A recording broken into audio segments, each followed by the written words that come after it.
इम्तियाज अल जलील जी।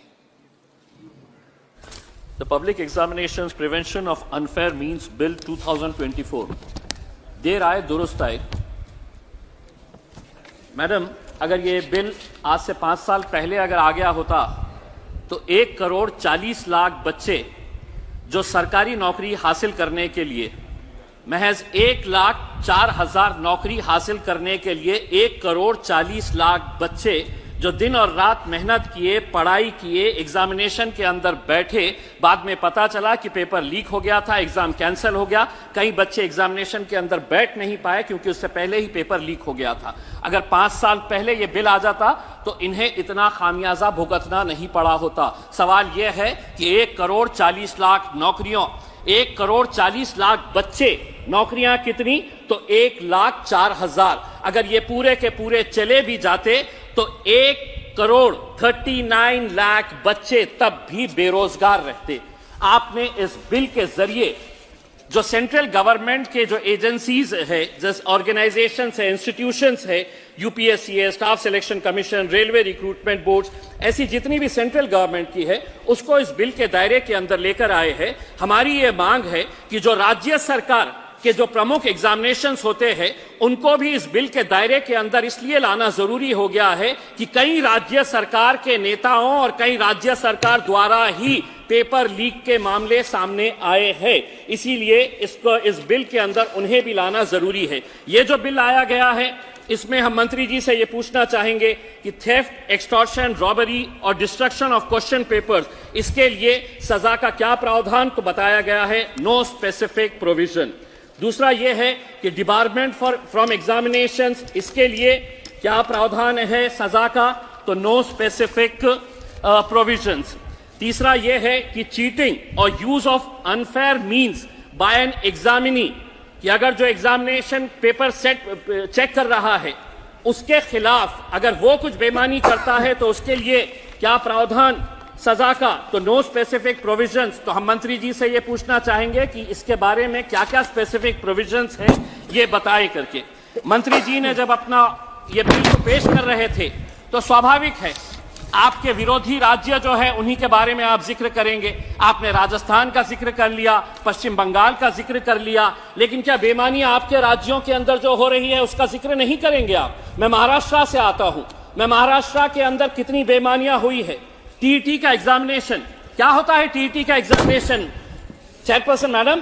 TET का examination होता है कि जो टीचर बनना चाहते हैं उसके अंदर महाराष्ट्र के अंदर एक घोटाला हुआ, एक टीचर से 4-4 लाख रुपए लिया गया। पुलिस का कहना है कि 240 करोड़ रुपए का घोटाला है। शिक्षा का स्तर कितना नीचे गिर चुका है इससे आप अंदाजा लगा सकते हैं कि जो टीचर बन रहे हैं वो पैसा देकर टीचर बनना चाहते हैं। महाराष्ट्र के अंदर पिछले 2-3 सालों के अंदर कौन कौन से घोटाले हुए हैं? टीईटी एग्जाम घोटाला, म्हाडा एग्जाम घोटाला, महाज्योति एग्जाम पेपर लीक, तलाठी भर्ती घोटाला, मुंबई पुलिस भर्ती घोटाला, हेल्थ डिपार्टमेंट एग्जाम घोटाला, और पढ़ूं तो बहुत सारी लिस्ट है। ये आपको नजर नहीं आ रहा है? मेरा तो ये कहना है कि जहां जहां पर भी ये घोटाले हुए हैं उनके खिलाफ सख्त कार्रवाई होनी चाहिए। और दूसरा ये है मंत्री जी, जो बच्चे एग्जाम के अंदर बैठ रहे हैं, एक ग्रामीण इलाके का, रूरल एरिया का बच्चा 6-6 एग्जाम के अंदर बैठता है, केंद्र सरकार के, राज्य सरकार के, उससे आप पैसा लेते हैं, एग्जामिनेशन फीस, एप्लीकेशन की फीस लेते हैं। क्यों इन्हें माफ नहीं किया जा रहा है? एक तो आप नौकरियां नहीं दे रहे हैं और जो बच्चे 6-6 एग्जाम के अंदर बैठ रहे हैं उनसे है तो पैसा। अध्यक्ष महोदय, ये पूरा देश के नौजवान बच्चे आज सदन की तरफ नजर लगाए हुए हैं। अभी तेलंगाना के अंदर ग्रुप 1 प्रिलिमिनरी एग्जामिनेशन 1 जुलाई के अंदर घोटाला हुआ, कैंसिल कर दिए। 3 महीने के बाद फिर होने वाला था, फिर घोटाला सामने हुआ, कैंसिल कर दिए। फिर बाद में कहा गया कि नहीं अब एग्जामिनेशन ले नहीं सकते क्योंकि इलेक्शन आ गया। मेरा यह कहना है कि बच्चों के ऊपर क्या साइकोलॉजिकल असर पड़ता होगा कि इतनी मेहनत करने के बाद भी आज अगर वो एग्जाम नहीं दे पा रहे हैं। मंत्री जी यहां से उठकर चले गए हैं, उन्हें उर्दू अच्छी तरह से आती है। मैं उनसे यह पूछना चाहूंगा कि आज पढ़े लिखे बच्चों की हालत ऐसी हो गई है कि पढ़ो फारसी और बेचो तेल, ये हालत हो गई है। हाईली क्वालिफाइड बच्चे आज क्लर्क की, चपरासी की नौकरी के लिए अप्लाई कर रहे हैं। तो आप कहीं ना कहीं महाराष्ट्र सरकार का भी एक चलिए, डिपार्टमेंट का ये- एग्जामिनेशन हुआ है। हो गया आपका समय। एक मिनट मैडम प्लीज। 64 पोस्ट है, उसके लिए 9,000 बच्चों ने एप्लीकेशन दिए। तेलंगाना का जिस एग्जामिनेशन की बात कर रहा हूं 500 पोस्ट है, अप्लाई कितने किए हैं? 3.5 लाख बच्चे। मैं आपसे ये कहना चाहता हूं, मैं मंत्री जी, मैं आपसे एक सवाल करना चाहता हूं, आंकड़े आपके ही हैं, आपने एग्जामिनेशन सिस्टम को तो क्लियर कर दिया है, नौकरियां कितनी है ये बताइए। 2022 के अंदर इसी लोकसभा के अंदर रिटर्न रिप्लाई के अंदर यह बताया गया था कि the rush for government jobs continued unabated over the last 8 years, but less than 1% of applications received way selected. Madam speaker madam, मैं आपको बताना चाहता हूं पिछले 8 साल का जो आंकड़ा है, 22 करोड़ नौजवानों ने नौकरियों के लिए अप्लाई किए। 22 करोड़, सिर्फ 1 मिनट दे दीजिएगा। 22 करोड़, उसमें से नौकरियां कितनी मिली है?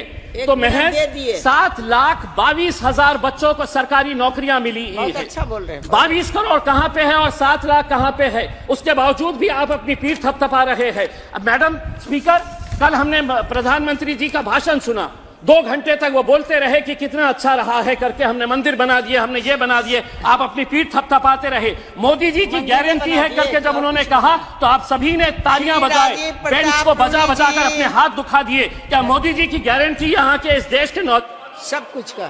जी जी जी, बैठा जा, प्लीज बैठा जा, चले। धन्यवाद अध्यक्ष जी, आपने मुझे बोलने का मौका दिया।